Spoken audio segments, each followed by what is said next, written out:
All right, let's jump right in. Today, we're tackling a question that honestly causes a lot of confusion and anxiety: the whole connection between soy and cancer. Is it this amazing health food, or is it a hidden risk? We're going to see what the science actually says. You know, it's a real dilemma, isn't it?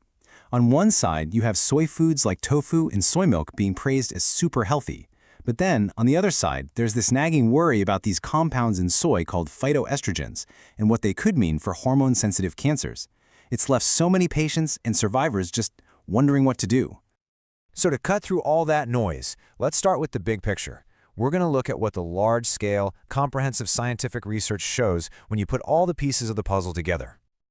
Okay, so at the heart of this whole debate are phytoestrogens, specifically isoflavones like genistein and daisine. And because they can kinda weakly mimic the hormone estrogen, the concern for a long time was, hey, could these actually fuel the growth of certain cancers? But what the data actually shows is, well, it's really fascinating. So, after scientists combed through dozens and dozens of studies, what's the verdict? It turns out the evidence points in a surprisingly clear direction. A moderate intake of soy foods is linked to better outcomes for cancer patients, not worse. Now let's really zoom in on the evidence, because we're going to focus on the two areas with the most research: breast and prostate cancer. And this is where the findings get incredibly specific and, frankly, pretty powerful.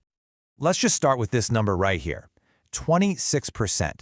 A major meta-analysis from 2023 found that eating soy isoflavones was associated with a 26% reduced risk of recurrence for breast cancer survivors. I mean, that's a significant figure that we really have to pay attention to. And the benefits get even clearer when we look at specific groups. The data shows a real advantage for postmenopausal survivors and for those with estrogen receptor-positive tumors. But this next one is maybe the most striking of all.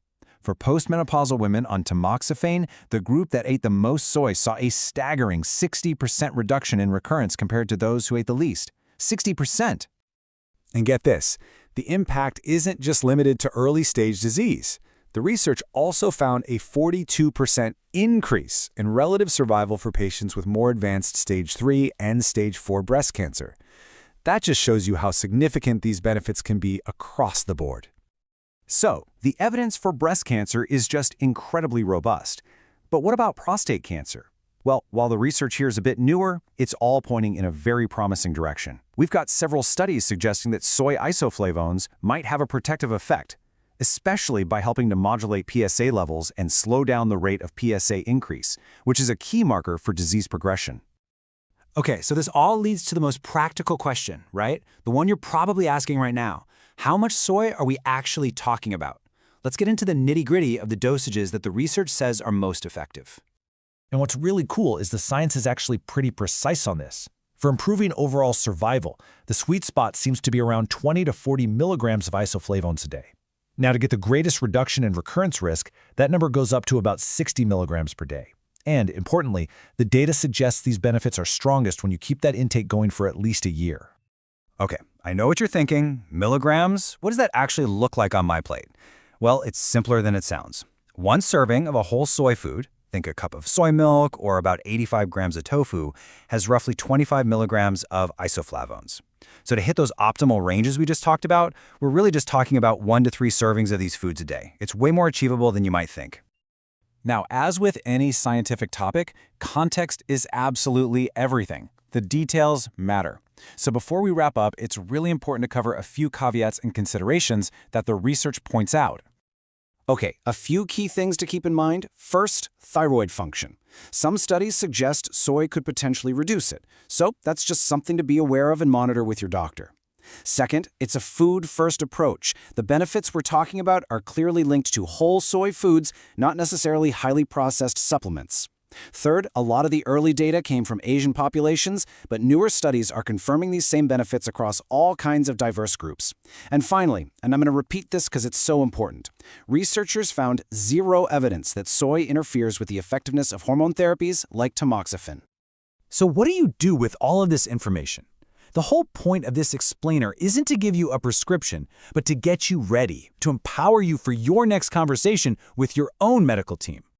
Here's a super simple framework. 1, review the evidence we just went over. 2, think about your own personal health situation. 3, write down your questions. And then 4, and this is the most important step, take all of that to your oncologist for a really productive, informed discussion about what's right for you. And I have to be absolutely crystal clear on this point. This explainer is a resource to help you learn about the research. It is not, and it should never be, a substitute for medical advice from your own healthcare team. And really, that brings us to the final takeaway. The goal of all this is to enable active engagement with your oncologist. It's about turning that confusion into a real conversation, and then turning that conversation into a confident, collaborative plan for your health. Thanks for tuning in.